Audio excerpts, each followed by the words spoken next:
Good evening. I'm Shavette Jones, your moderator this evening, and welcome back to the Virginia African American Cultural Center's Artist Masterpiece Series. This evening, we are featuring the talented Clout. Our inaugural Masterpiece Series featured six very talented artists from various genres within the arts disciplines. As tonight's production will feature performances and conversation that will continue to showcase that diversity. But first, I'd like to get a little business out of the way before we meet Jean. This series is being brought in part by a grant from the City of Virginia Beach Office of Cultural Affairs, a sponsorship from Dominion Energy, and the generous donations of our members and donors. This generosity allows the productions to be at no cost to the viewing audience. Audience participation is not only encouraged, but welcomed. You will be able to comment in the comment section on your viewing platform. Questions will be answered throughout the production, and we will have a quick Q&A session. Now, a little about Jean. Jean Clout is a talented musical artist whose repertoire spans multiple disciplines in the musical genres from classical opera to contemporary musical stylings. Jean also trains, produces, and works on both sides of the camera in large and small productions.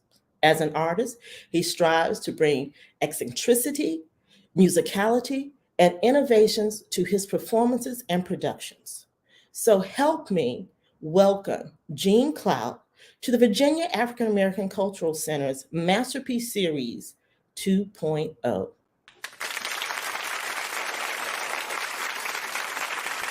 Good evening, Jean. I'm good. Can we? I don't think I can hear you.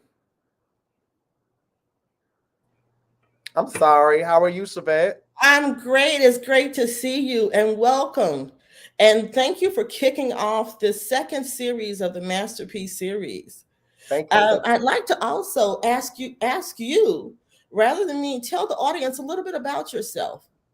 Well, my name is Jean Cloud. As she was saying, she gave me a beautiful introduction. She said a lot of things about me. I'm a multifaceted producer, artist. I am a friend, a lover. I'm all the many things that we are as humans as well. But in the professional arena, I am an artist. I'm a producer. I am a vocal trainer. And those are the main things that I do primarily. I produce in the realm of film, television, music, and event, all those types of productions. Now, are you local in the Hampton Roads area?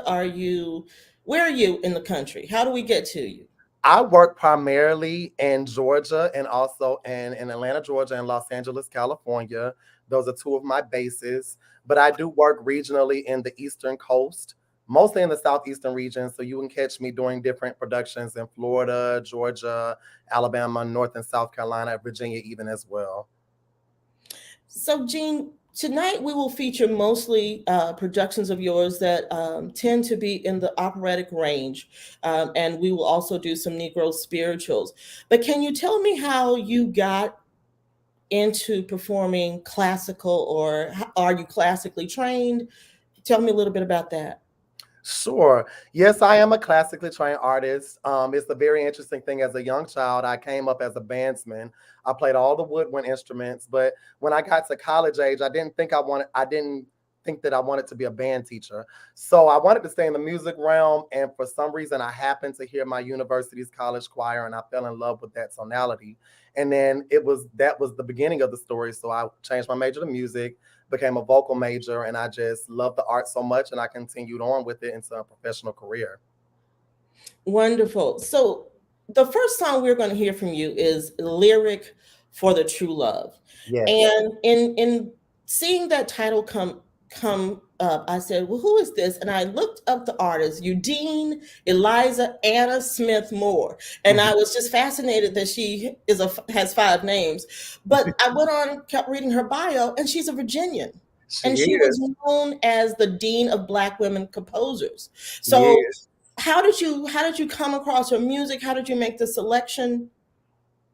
Well, me being a person of color, of course, that was a specialty for me in school was to find composers by other people that looked like me. And I happen to have a lot of friends that are in the higher levels of music education that continue this research. So we kind of make collectives of groups that we kind of archive this type of music by our type of composers that are our people. So we archive this music. So I have access to a lot of things.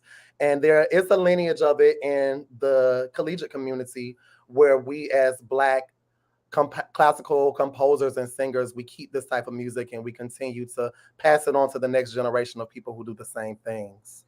Okay, so we're going to listen to this, but tell us a little bit about the song that we're about to hear. It's Lyric for the True Love. Yes, Live for a True Love. It's a very beautiful melodic song. Undine Smith Moore, when she wrote this one, to me in my thought process, she took from a lot of the classical greats and she transposed it into her way of doing things. You might think of people like Liszt or Strauss for anybody that knows about the classical genre, but she kind of takes things from their type of compositions and incorporates it into her composition, and it's wrapped around a beautiful poem that talks about the seasons changing and the love lasting throughout all the seasons. So it's a beautiful song. I would pay attention to the lyrics and see if you like it. Okay, well, without further ado, here is Lyrics for the True Love. True love, arise from our trees. A young scented wind hastens by to remind us the season is on us, the hour is right. Oh, do you remember an April behind us, where comforts white, gentle and white? Your voice was a singing bird caught in the branches. Your hair a bright river that curved as it fell. And silky your eyelids were cool as the blossoms. Your mouth, for my thirst was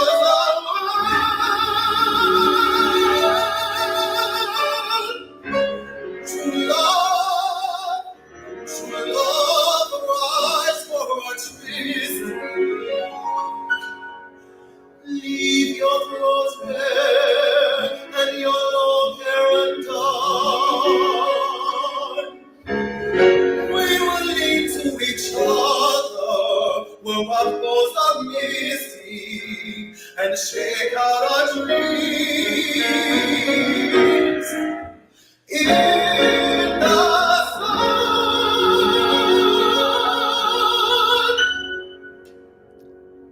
Wow. Okay. So I hear a Southern accent when you speak, but I don't hear one when you sing. Is there a trick to that? You know, it may be a trick to it. We do study diction in Okay. school as a classically trained opera singer, so we study diction. We have to be very precise with it because we have to pass those courses, but in addition, we have to be able to be heard and understood in the language that we're singing in. Okay. So we practice towards having very clear diction in whatever language, whether it's English, Italian, German, French. We practice very clear diction. So what language do you prefer singing in? Well, I love my native tongue of English, of course, but I do prefer to sing in Italian. The way the language goes, it lends itself to singing very well. Okay. So if I were to call you and say, I can't sing at all, is there a possibility that you could get me to get one of those big notes out? Yes, there is. There's very much so. I work with singers of all levels all the time, and you'd be surprised what you can learn just with a little effort. Now, do you say you'd have to be someone who was musically inclined already, or can we start from scratch and build our way up? We can start from scratch, but I will just say this as a small thing, and many musicians will probably agree with me. One thing that you need to have when studying any level of musical singing, you need to be able to hear. So sometimes I might have to go a little bit extra with the ear training, but most people can innately hear. Some people have to work on it. So you do have to have an ear, and then from there, if you can work on your ear, you can perfect your tone throughout your life. We may have to talk later because I think I have a bad ear. Um, so we're going to also do "Set Me as a Seal." Now, "Set Me as a Seal." This is a. Is this a? Who did this one? Was this This Renee? is Renee Clausen. It Okay. is it's a classical soprano, alto, tenor, bass choral piece, and this is actually the extra track for my first extended play project that was in another genre. I did include. I like to for my R&B or my other genre music. I do like to include oftentimes like a piece of classical. So I included this as the extra bonus track with a music video to my extended play project, which is Art of Seduction for the Radio.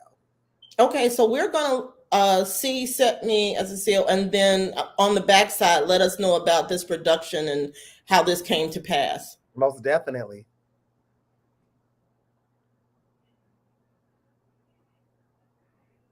Set me as a seal upon your heart, as a seal upon your heart. For love is strong as for love is strong as a seal upon your heart, as a seal upon your love is strong as many waters cannot quench love, neither can waters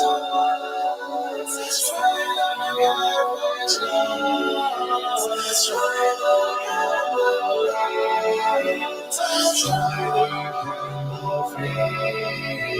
strike the candle light, strike against strong reach. Set me as a seal upon your heart, as a seal upon your love is strong as death is strong as death.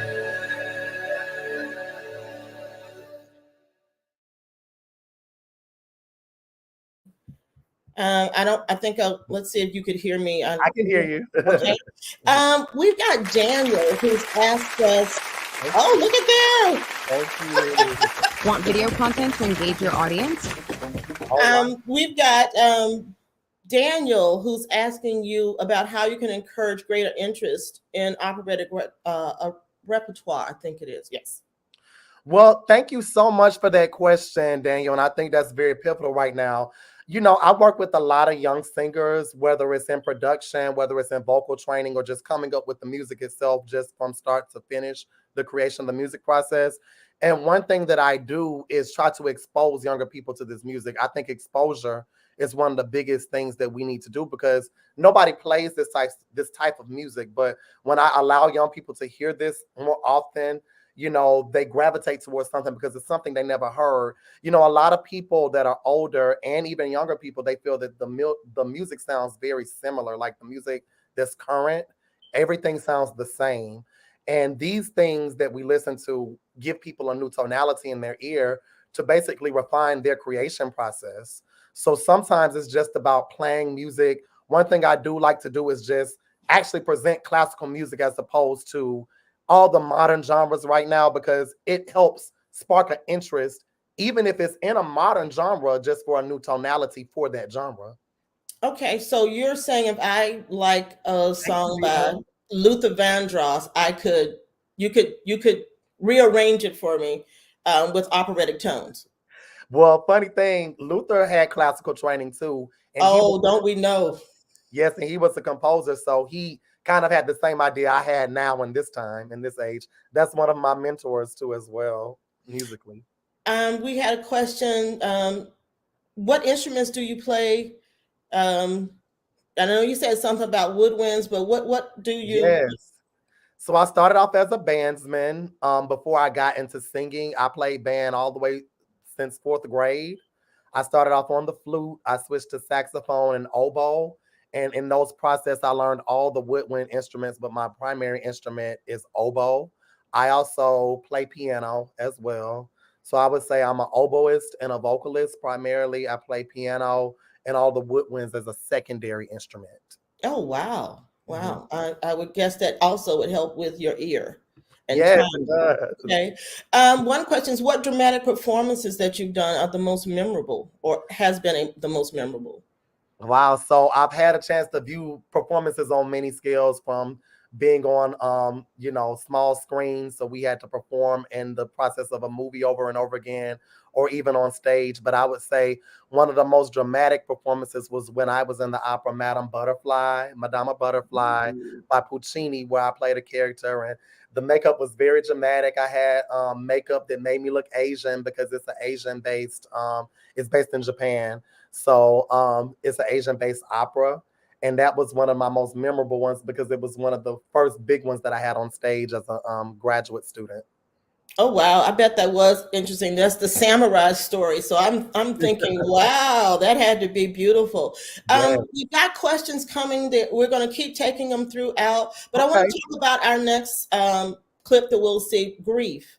Can you tell us a little bit about the composer and this selection that you chose to share with us? So the next piece is William Grant Still. He wrote this piece with a poem by Leroy A. Bryant named Grief. It's a very slow song it's a reflective mood. You can say it's somber. And I love the way he explored the tonalities and the rhythmic nature of the piano part. So it's a dichotomy. These types of songs these types of classical pieces by Black composers led to genres like jazz and R&B, and actually some like composers like William Grant Still were composing at the time very popular jazz pieces were out, so they lent themselves to each other in this time period. So you'll hear nuances of jazz chords and things of that nature in the melody and the harmonies of the piano and the vocal line. Okay, well, without further ado, here's Grief. Weeping angel with pinions trailing and head bowed low in your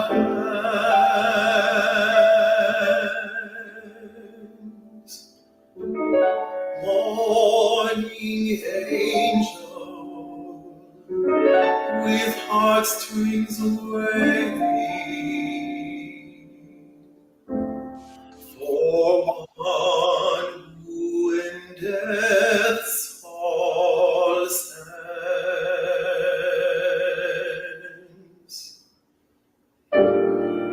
Morning angel, silence your wailing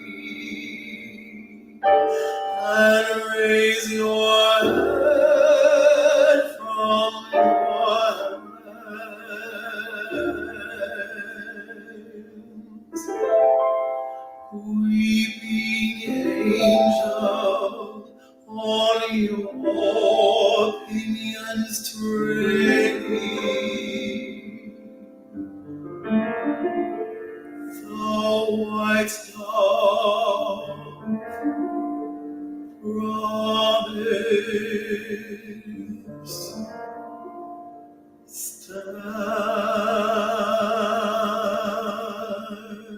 stands.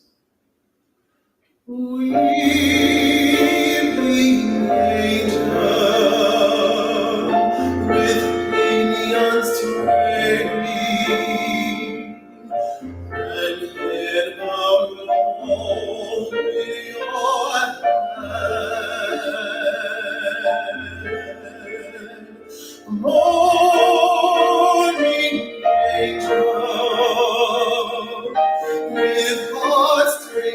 one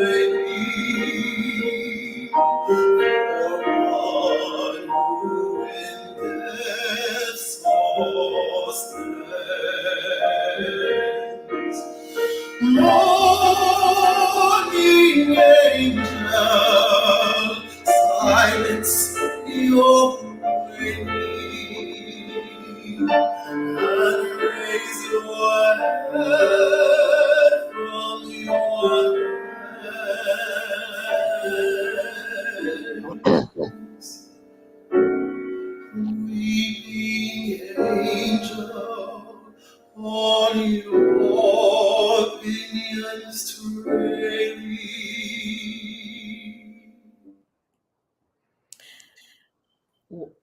Wow, that was beautiful. I actually literally heard the whole angel piece and I was moved by, and then I started thinking about what would a morning angel, appear like. And I want to also thank our audience for their great participation. We're getting questions in. I mean, wow. Thank you all Okay.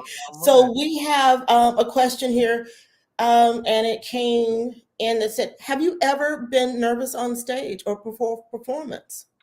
Yes, I have. When I'll tell a funny story. My mother used to make me sing at church as a child. So I kind of had to exercise the nervous muscle very soon. And, me being a public speaker and being active in school, it helped me not to be nervous for singing. But I did have to go through that muscle in my youth and my childhood to get comfortable with performing in front of people. I did have to go through that. So nowadays, I don't think I have too much other than the anxiousness that you just have before you do a performance.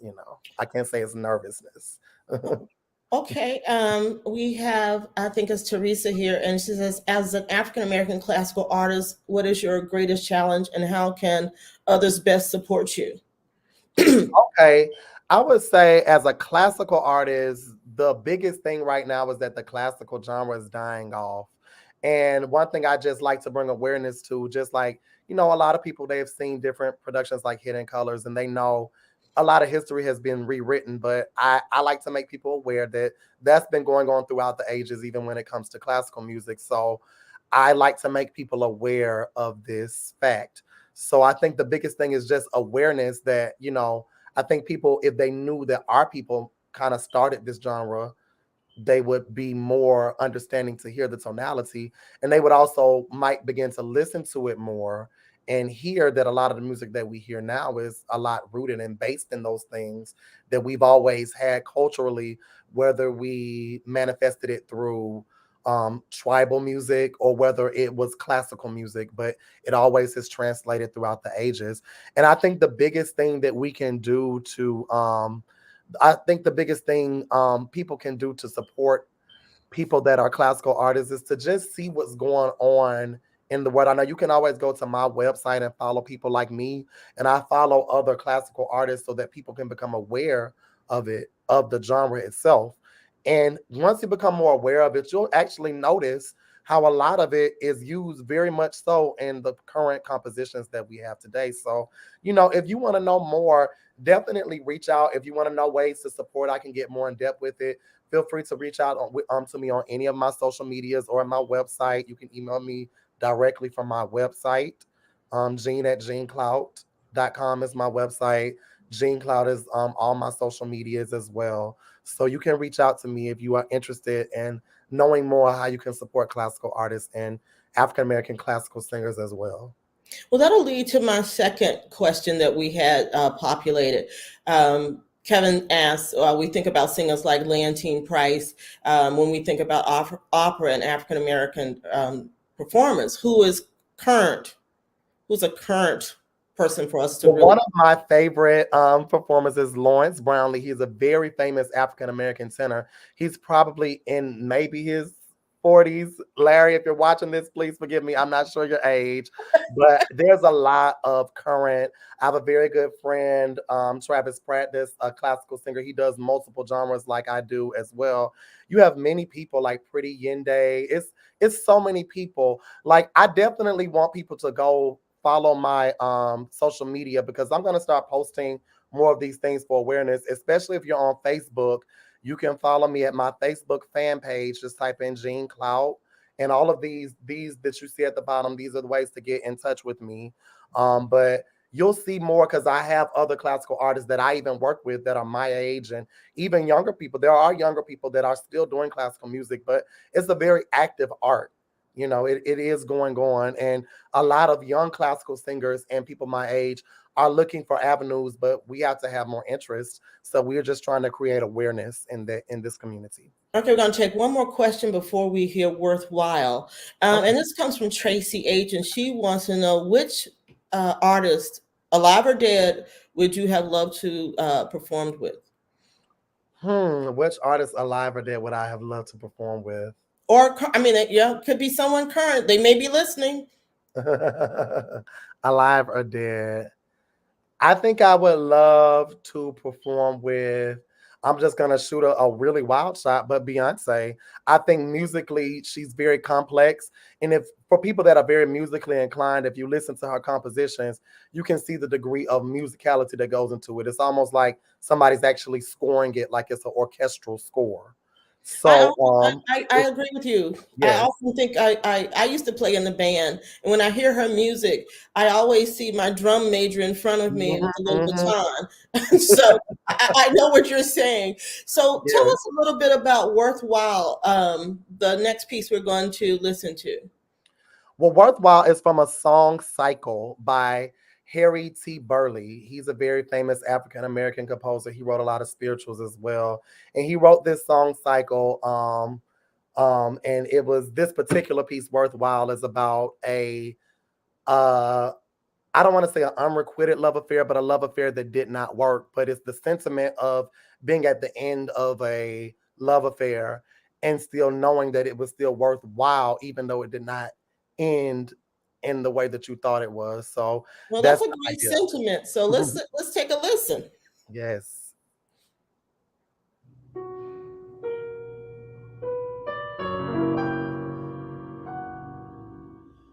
I ask my desolate shipwreck sound.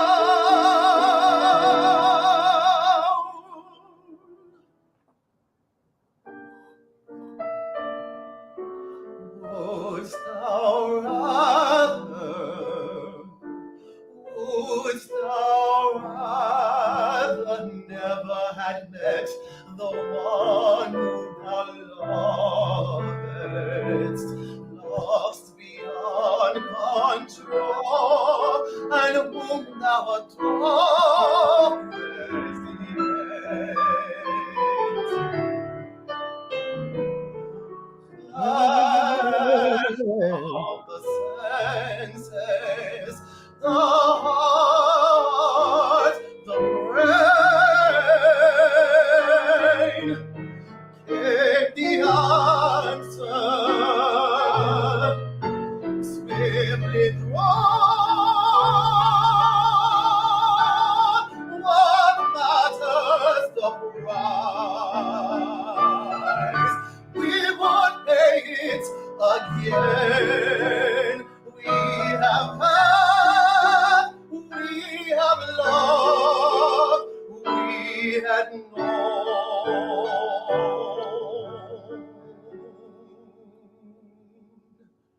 We had had, we had loved, we have known.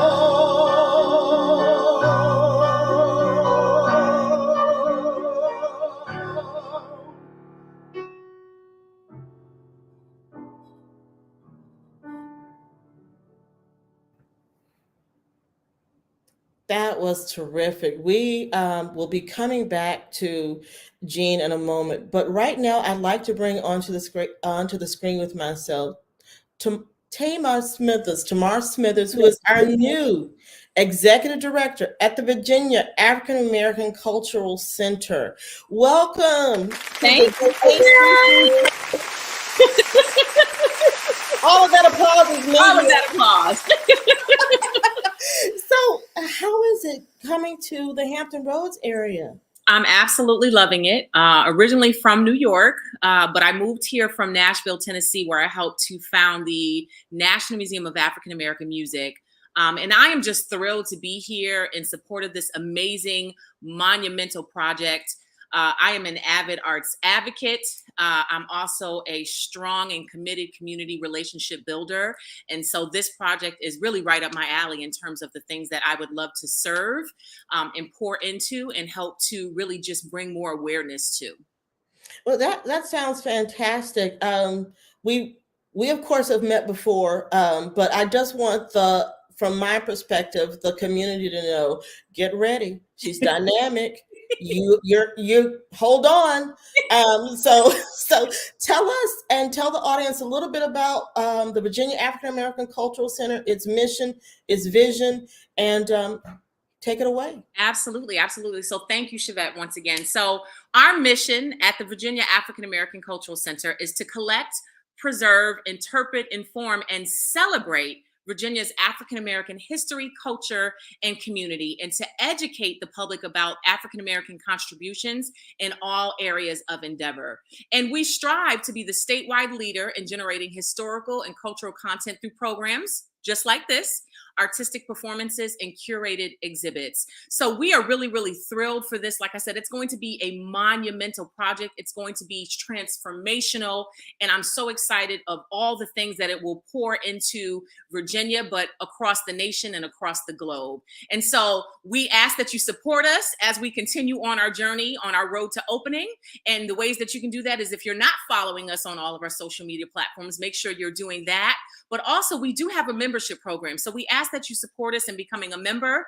Our founder, Dr. Amelia Ross Hammond, will be coming to the stage in just a few moments to talk a little bit more about that. But at this time, we're going to give you a little glimpse into what the center will look like.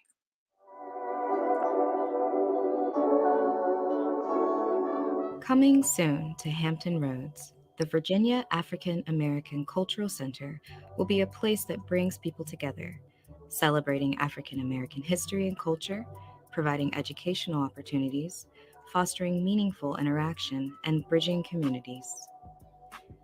Located in Virginia Beach, Virginia, at the intersection of Newtown Road and Diamond Springs Road, the Cultural Center is nested within some of the many culturally rich African American communities of Princess Anne County.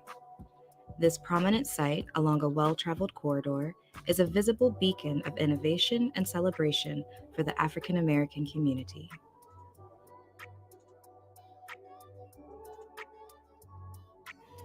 The Cultural Center will tell the story of African Americans in Virginia. Co-Ed Q. The building's design is arranged according to this guiding formula. Co, meaning community, Ed, meaning education, and Q, meaning culture. The site design is planned for 2 phases. Phase 1, the community center, further named the Drum, and Phase 2, the performance center. The site will provide community gathering space, outdoor recreation space, and ample visitor parking. Here, in the recreation area, restored basketball courts with new architectural landscaping features adjoined, bridging connection to the Drum. Resting atop the Drum is the Sacred Circle, intended to serve as a green roof, allowing for outdoor learning and instruction. Taking a closer look at the project phasing, let's look at Phase 1. Beating as the pulse of the project, the Drum will occupy Phase 1. The Drum functions as the co-ed part of the formula. The Drum's elliptical form offers a multifaceted facade to all sides. The sweeping serpentine site walls serve as outreaching arms that both embrace the Drum and welcome its neighbors. The sweeping site walls also help create a gently rising hill, allowing for multifunctioning use and moments of discovery. Topped with a green roof, the Drum lives as an expression of nature, sustainability, and learning. Soon after Phase 1 is completed and opened, construction of Phase 2 will begin. Phase 2 fulfills the Q part of the formula and will function as the center's primary performance venue. Bringing the site to completion, this final wing of the center will provide larger scale opportunities for formal performances and entertainment showcases, seating up to 250 guests. Sealed within the drum is the Great Room, a space manifest for the great coming together of people and community. Wrapped warmly by the exterior walls of meeting screen system, this flexible space will facilitate programs and gatherings for performance, expositions, conventions, ceremonies, lectures, and more. With the guiding principles of cultivating community, education, and culture, the expanse of the Great Room is shaped to encourage and reinforce these principles. Through a blend of sculptural architecture and artful historic artifacts, the facility will be bountiful in cultural expression and community interaction. Traversing the drum from the upper level of the Great Room, one can enjoy a performance or an event below, view into the art exhibitions beyond, or simply occupy the meeting rooms and administrative spaces available on that level. Another key feature in the building's program is a secondary flexible multi-purpose space to be separate from the Great Room. Here, the flexible space can facilitate a variety of programs, from conference meetings and training programs, to workshops and lectures, to hosting emerging technologies for digital learning for children and adults alike, and much more. The room can even provide direct access to the green roof for expanding the classroom beyond borders. The Virginia African American Cultural Center, a place of bringing people together.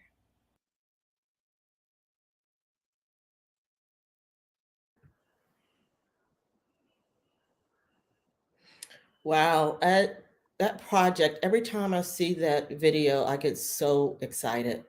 Uh, we have gotten so many people on here saying welcome to you as well. I think everybody is excited about the project, but equally excited to welcome you on board and to just watch this project flourish.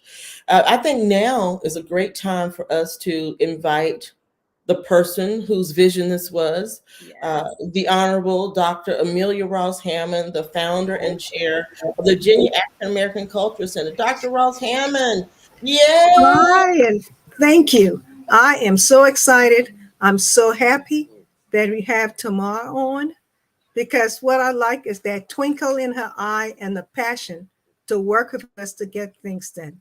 So, welcome again. And thank you so much, Chevette. She is our wind beneath our wings. Whenever we need to do these kinds of programs, I call on Chevette, and she's just a little wizard on getting everything there. I might have too much fun. You all might not bring me back. Okay. Well, just to let you know, this is very important to us. And your membership provides philanthropic support to our programmatic efforts, which includes lectures, virtual performances, in person shows like our Community Fall Festival. And we also provide educational and cultural resources to the community and the children, always writing grants to bring students in. And I gave you a quick example. For example, we're funding the preservation of over 30,000 photo collections and articles by digitalizing them for the new Journal and Guide, an African American newspaper that has been in existence since the 1900s. Can you imagine for researchers, for artists, for young people to get a chance to see these and they will not be destroyed by just keeping them in boxes? Another thing we're doing is working with Norfolk State University, where we have students researching areas about soul down the river, making the invisible visible. So that research alone, in connection with them, the Slover Library, we reach across, we'll be able to share some history that has just been buried. And tell you a little bit quickly about becoming a member. Only $25 for an individual members, and for seniors, $100 for family, and that is annually. You will get a membership card, a thank you, and a welcome letter. You will be part of our newsletter, invitations to members only events, and special discount. Then we have the tier two, where at $150 you can be a VIP, 250 a charter, $500 membership, and in that you get limited editions to our Tree of Knowledge mural and other access. And we plan to put people like you on our roll of honor and get certificate of appreciations. And just to tease you a little bit, I will share two of what's coming up in our virtual series. As a follow-up to our Masterpiece series, people enjoyed it so much. We had great sponsors that we were able now to get a grant to do this sequel. And as you're hearing, our talented Jean Clout, that's just one of the six. For example, we're going to bring on award-winning tap dancer and performing artist and author Queen Johnson from Virginia, Washington, D.C. area. She believes in the arts and ability to strengthen the academics through STEM courses. And her dance is a tool she mastered as a way for arts communication. And I'll just give you one other one. We have award-winning Judine Somerville, aka Just Judine, a motivation speaker, Broadway coach, former Rockette, and an accomplished music theater performance. Her theme is From the Underserved Community to the Bright Lights of Broadway. Think about it. She performed in Hairspray and conduct a dance, fitness, and wellness class. So this is an artist that tells us to dream big. And we at Virginia African American Culture Center believe in dreaming big. And if you can dream big, the sky's the limit. Thank you so much, Chevette, for giving me a minute to share this. Thank you, Dr. Ross Hammond. And I am so excited to see the rest of the lineup for the season. So I'm sure as soon as everything's available, it will be available on the website, on YouTube, on and all our social media platforms. And I say our because I am a member of the Virginia African American Cultural Center, and I encourage everyone that can join to please join. And also there are opportunities to volunteer. So right now we're going to bring Jean back and have a little bit more of this great music, and we're going to switch it up a little bit. So Jean, the second part, we're going to go into what you were talking about earlier, about a lot of people not recognizing that the operatic style comes from something that most of us are familiar with, which is that Negro spiritual. I think anyone who's done theater or plays in school or beyond can recognize things like Porgy and Bess and things that you know right offhand. But talk to me about how you got to do that genre of singing the Negro spiritual. Well, I would say when it comes to historical African American composers and even regular composers, they were always inspired by the spiritual of the land of the people, you know, what our ancestors would sing in the fields. And it just so happened that a lot of our ancestors, who some of these composers are now our ancestors now, but some of the people we descend from that are in this genre, they arranged them for large scale, like for church and for larger ensembles. And they basically took what we did in the field and innately from our culture, and they transmuted it into a way that could be classically transcribed even, but it still has the feel of our culture and our heritage within it because it comes from our culture and heritage, the root of it. Well, we're going to listen to one of my favorites by you, Fix Me Jesus. And again, once we come back from that, I think we have some more questions. And again, I may be taking lessons because I want to be able to sing like that. So we're going to listen to Fix Me Jesus. All right.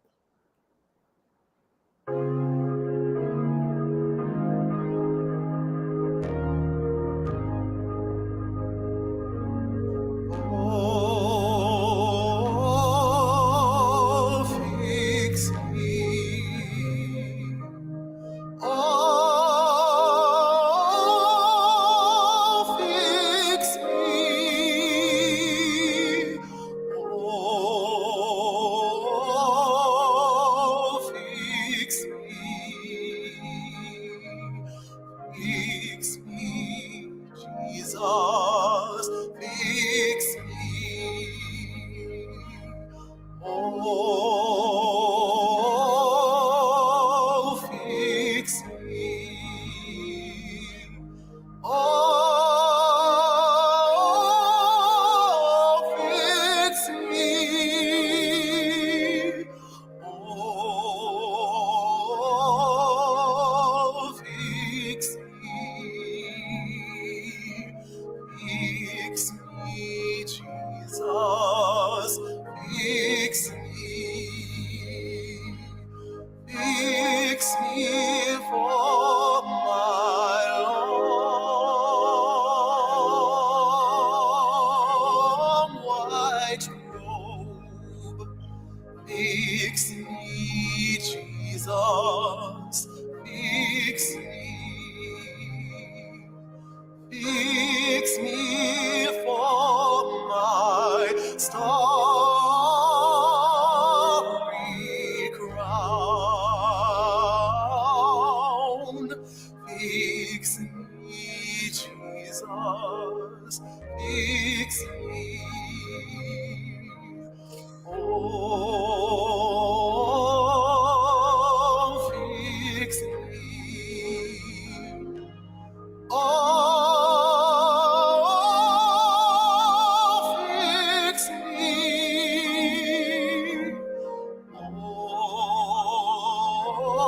Oh, fix me. Fix me, Jesus. Fix me. Fix me for my dying bed. Fix me, Jesus. Fix me. Fix me for my journey home.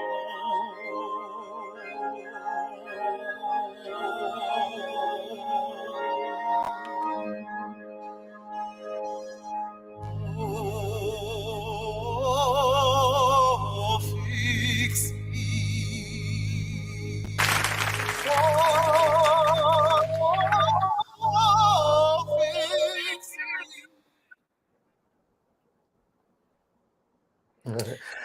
You know, Chevette, I wanted to tell you a small factoid about that particular song. The composer of that song is UZ Brown Jr., who is a very known professor and composer at Morehouse College, your brother's school. Yeah, I was going to say you're getting close to home now. One of the things I love about that production, and this will talk. I want to talk a little bit more about some of the other things you do. Was the filming aspect of that. I think the way it was filmed also added to the dynamic performance. So I know you do a little bit of that too. So can you talk to us a little bit about the other things that you do in the production world and how camera angles and all of those things help when you're doing things? Sure. So, anybody who's interested in that production, that is from the Heritage Concert. It is available on my OnlyFans music account. It's just a music account, but I actually am the executive producer of that production. So, Chevette is asking me about the production quality. Yes, it is. It is a very immersive effort to put a whole piece of work together with videography and editing and things of that nature, and also be the artist.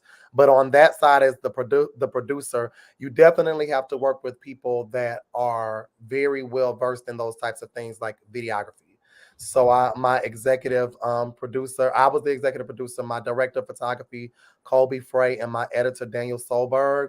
They're people that I often collaborate with. They work with my production company, Lightwork, to put on these types of things. So it's very important, if you're interested in that, is to work with somebody that is in the realm of editing and videography. A lot of people attempt to do it on their own, and people can do amazing jobs, but it is an art, and it's an art to be respected. And I collaborate with people. As a producer, we often collaborate with other components to put together the whole product. And I definitely collaborate for those efforts with professionals that are very well versed. So definitely look into that if you're interested in production quality. Look into people that are professional editors and director of photographies. If you go through credits on IMDb or the Internet Movie Database or anything, people who are director of photographies, those are the people that you want to reach out to and see, how they do their business. That's great information because I never even thought to research the crew, the production crew, to see who may Yeah. have done what. I mean, duh. Mhm. But It's not, it's not that easy. I had to learn that too. I think everybody has to learn that. yeah, I'm like, oh, that's probably a great place to look for the production is under production. But we have a couple questions. What is the route Sure. for the audience to follow in your footsteps?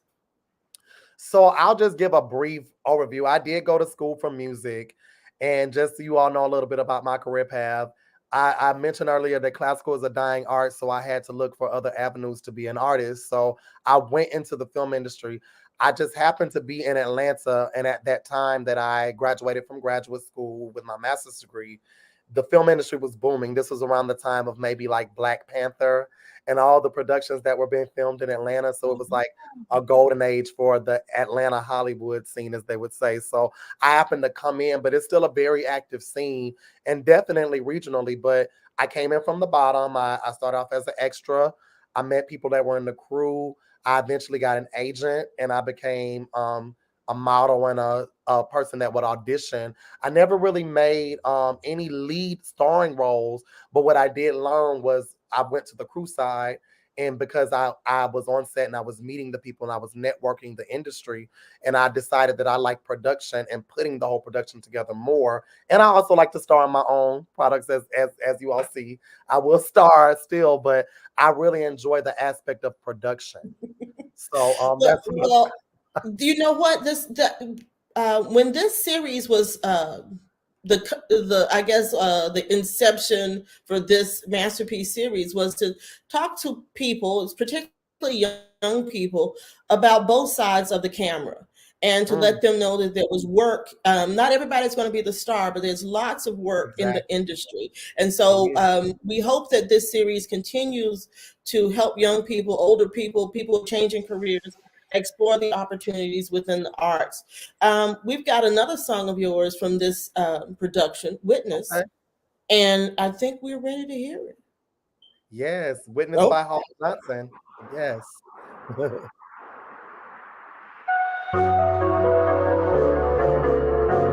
Oh Lord, what manner of man is this? All nations in him are blessed. All things are done by his will. He spoke to the sea, and the sea stood still. Now ain't that a witness for my Lord? Ain't that a witness for my Lord? Ain't that a witness for my Lord? My son is a witness for my Lord. Now there was a man of the Pharisees. His name was Nicodemus, and he didn't believe. The same came to Christ by night, wanted to be taught out of human sight. Nicodemus was a man who desired to know how a man can be born when he is old. Christ told Nicodemus as a friend, man, you must be born again. He said, marvel not, man, if you wanna be wise. Repent, believe, and be baptized. Then you'll be a witness for my Lord. You'll be a witness for my Lord. You'll be a witness for my Lord. My son is a witness for my Lord. Now you read about Samson from his birth, strongest man that ever lived on earth. Way back yonder in ancient times, he killed 10,000 of the Philistines. Then old Samson went a wandering about. Samson's strength was never found out till his wife sat upon his knees. She said, tell me where your strength lies, if you please. Now Samson's wife, she talked so fair. Samson said, cut off of my head, shaving my head just as clean as your hand, and my strength will become like a natural man. Samson was a witness for my Lord. Samson was a witness for my Lord. Samson was a witness for my Lord. My son is a witness for my Lord. There's another witness. Oh, there's another witness. There's another witness. My soul is a witness for my Lord. Well, we have to say that that is one of Dr. Ross, that may be Dr. Ross Hammond's favorite production. You're on mute, Jean, I think. I love showing her that piece. I love that. I love showing her that piece. I love that. The dancer behind you, she just added another layer to that production. What made you think bringing in a dancer? Yes. So this is one of my actually my director of the film. She actually casted her. So she's actually a local dancer in Atlanta. So I can, if anybody's interested in working with her, I can definitely give you all more information if you all reach out to me. But she's a beautiful dancer. She was casted, so I just happened to meet her the day of the production, actually. So, Oh, so that was a lucky happenstance. Okay, well she rehearsed it. She knew she had my music, and she prepared her piece, and like we knew the choreo. Well, I knew my part when I was walking around, so she just prepared how she was gonna move, and we did a couple of rehearsals before we filmed it, and it was. so she was just interpreting your music. That's wonderful. Yes, she Beautiful. was. So I have another question. Everyone's wanting to know: are you on tour somewhere? Am I on tour now? Yes. Are you planning on going on tour? Where can people? Well, I do want to do a heritage concert tour with that particular piece of music. The heritage concert is 2 years old now, so I do want to tour it. It's about a 30-minute production. I've done it once actually in Virginia Beach at the Sandler Center with another organization. So I did actually do that, and I want to take it to some other places. I do have a couple of venues that are going to host me in Los Angeles, because on that side they don't have as much of that the African American culture like we do here. So Okay. I'm spreading that abroad. But if anybody would like to help me plan that and organize that with the venues, it would be great, because right now most of us classical singers, we have to move very frequently through in-kind services and people giving of their venues to us because of the nature of the genre, you know. So we go to a lot of churches and things like that, and we perform with them, and they work with us. So I would love to organize a tour like that. Okay, churches, if you're on here, you heard it. You heard it first here. Another question is, can you tell us a little bit about your acting side? So yes, I am. I went to school for music. So when we trained for music, I was trained as an opera singer. So if you know anything about opera, you do have to act. You know, you can't just sing, you have to actually act. So I had to have a degree of acting training as well. And I took that and I went into the film industry. I do still currently, I'm in an agency, but now I've taken more of a backseat role. I work more with writers and producers right now to try to help. I work as a casting director as well and a talent manager. So I work a lot with talent now, but I do have a background acting in stage and on film. I have many feature roles and modeling credits in the film industry. I've had feature roles in many sitcoms at the time. I was very active in like the mid 20 teens. So I would say between 2014 and like 2018, I was very active as an actor. And then I transitioned more to the production side. But I do have endeavors to eventually be an actor producer as well. So I have not given up my acting side, but I just am more on the production side right now. And you also have a trailer for a piece that you were a producer on, Joyland, so people can check that out too. The trailers out there if they want to check that out. We have one more song, and this is one of my. I say everything's my favorite, so I mean, okay. So Great Day. Tell us a little bit about that. So Great Day is a very triumphant piece. It is by Thomas Kerr Jr. This particular piece, he's another famous African American composer, and he actually, I'll talk a little bit more about that. But there are people that catalog these things in the community, and you can reach out to me, and I can tell you all more about that. But this is a very known piece, but a lot of people don't have access to this particular rendition and a piano arrangement by Thomas Kerr. So there's a lot of arrangements of Great Day, this particular spiritual, but this is one of my favorite arrangements. And there's a very famous rendition of it by Jessie Norman. She does this particular set by Thomas Kerr, and I'm really inspired by her as an artist. Who she's the African American soprano. She died a few years ago, and she's been very famous in the industry. But she inspired me to actually pursue this particular arrangement of Great Day, the spiritual. Mm-hmm. Well, everybody, it's one of my favorites. Let's take a listen.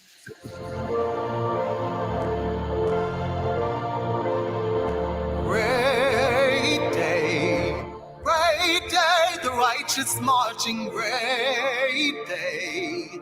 God's gonna build up Zion's walls, great day. Great day, the righteous marching, great day. God's gonna build up Zion's walls. Chariot road on the mountain top. God's gonna build up Zion's walls. God, he spoke in the chariot stop. God's gonna build up Zion's walls. This the day of Jubilee. God's gonna build up Zion's walls. God done set his people free. God's gonna build up Zion's walls. Great day. Great day, the righteous marching, great day. God's gonna build up Zion's walls. Take my breastplate, sword in hand. March up boldly through the land. 1, 2 cowards in our band. Oh yes, good Lord, each must be a good, brave man. I say great day, the righteous marching, great day. God's gonna build up Zion's walls, great day. Great day, the righteous marching, great day.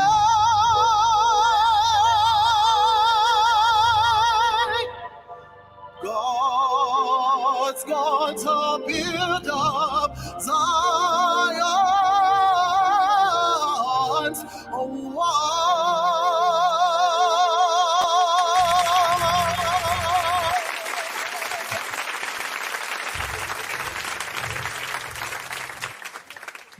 wall. Do I have good taste or what? That's one of my favorites. I just wanted to do a quick shout out, Shavette, to my sister, Sonny Patterson, who was the co-star in that production with me. Sonny Patterson is a very famous international poet. And if you all go to my OnlyFans, you can see the entire production on my OnlyFans account. Just join my OnlyFans, and you will be able to see the entire production with all her poetry pieces, as well as all the spirituals that I did in the Heritage Concert production. Well, with that being said, do you collaborate with people from a lot of different genres, like poetry, or how does that work? Yes, I like to collaborate, be it that I'm a multi-genre artist. I love to collaborate with all types of artists, all types of different aspects of things. I like to collaborate with people that are writers that can create musicals. I like to create or work with people that are still classical composers that write operas. I like to work with poets. A lot of times poets work with composers to create the lyrics to songs anyway, so that's very common. And I also collaborate with other musicians in general, no matter what the genre. I work a lot with popular style music, a lot with R&B, and a lot with gospel. Oh, wow. Well, Jean, we're going to come back to you. We're going to bring Dr. Ross Hammond back in, and then we're going to have a couple more conversations. Okay. And so Dr. Ross Hammond is going to almost take us to the close, but we're saving a little something special. I don't even want you to know. I don't want you to know. It's special. That's true. And as you can see, Jean is doing a great job. And you know how they say, behind every man is a great woman. Well, behind Jean, he has a wonderful mother Anita Hicks.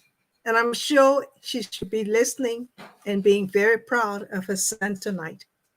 So we're happy to have him. And we want you to know how important membership matters to our organization. It helps us keep the lights on. It helps us continue to bring unfiltered experiences to many people who may not get a chance to hear Jean and hear many others in this way. We do a lot of history, culture, but it cannot happen if we don't have members. So this is your opportunity to take a minute, even now or right after the show, and become a member. And in our next November issue, there your names will be out there in our newsletter, and you can continue to follow us. www.vaaccvb.org. We plan to be the statewide leader in curating. You will see our words: curate, cultivate, and communicate. And that's what we're doing right now, communicating about these works that even Jean is letting us know you may not hear this anywhere else, but stay tuned to us. So thank you all so much. I'll turn it back over to you, Chevette. We are so grateful. And listen, look, Anita Hicks has joined as a member. Welcome to the VACC family. So glad to have you. This has been wonderful. I'm having, like I said, too much fun. This doesn't even feel like an hour has passed, but it has. I want to say thank you to Jean. Jean, are there any people you want to talk to? Anyone in particular you want to mention? You're on mute. I definitely want to thank my mother, since she was mentioned, and all my family abroad. I know my aunts, my mother's sisters, my aunts and my grandmother are probably watching. So I want to shout them out. I also want to shout out K-Mac in the comments, which is my actual blood family. And I want to also express in talking about K-Mac, I just wanted to mention my appreciation for the Virginia African American Cultural Center, because K-Mac is actually, my family is doing the same exact thing as the cultural center here. And this is actually my blood family, and they're doing it in Kannapolis, North Carolina. So they actually have a cultural center as well. And if you all ever look into them, that's what the CC stands for at the end of theirs too, is a cultural center as well. So I appreciate the effort so much of the Virginia African American Cultural Center, and them basically participating with me, because this is something that I feel is near and dear to my heart and near and dear to my family's heart, to preserve these things and to preserve our history, whether it be in arts or just anything. So I just want to shout out all of my family. I want to shout out K-Mac. I want to shout out all my friends watching, all my friends that come and visit me from the live platforms that I go live on. And I just want to shout out everybody watching. Thank you so much for your support. Well said. This has been fun. I literally, I looked up and I said, an hour has passed. What happened? But we talked about you singing, and before we do this, you singing in various genres. So I have a special request for you singing us off. But before we do, I definitely want to thank you, Jean. Thank you for doing this. Thanks to Tamar, Dr. Ross Hammond, behind the scenes, Seiko Varner, and all of you all who participated tonight, who joined in. Thank you. And even if you can't become a member, consider donating. And maybe it won't happen now, but maybe in the future. Always keep us in your mind, and always keep checking back. As Dr. Ross Hammond stated, we have 5 more artists coming within the next year. So please consider becoming a member. That way you get to know what's going on a little bit earlier. We consider our members family, and in the family, we get the word out first. So, Jean, yes, there's a song that you sing that I love. That is a contemporary song. Some people might know it. You think you could sing us off with a little John Legend for me? Well, Chevette, I think I can handle that. I think I can handle that. I think I can handle that. Okay, well, without further ado, one of my favorites, ordinary people to take us off the air.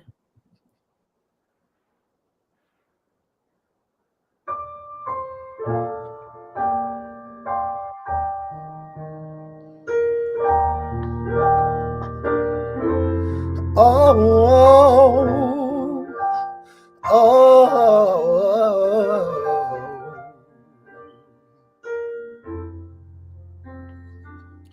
girl, I'm in love with you. This ain't the honeymoon, past the infatuation phase. Right in the thick of love. At times we get sick of love. It seems like we argue every day. I know I misbehaved and you made your mistakes, and we both still got room left to grow. And though love sometimes hurts, I still put you first. We'll make this thing work, but I think we should take it slow. We're just ordinary people.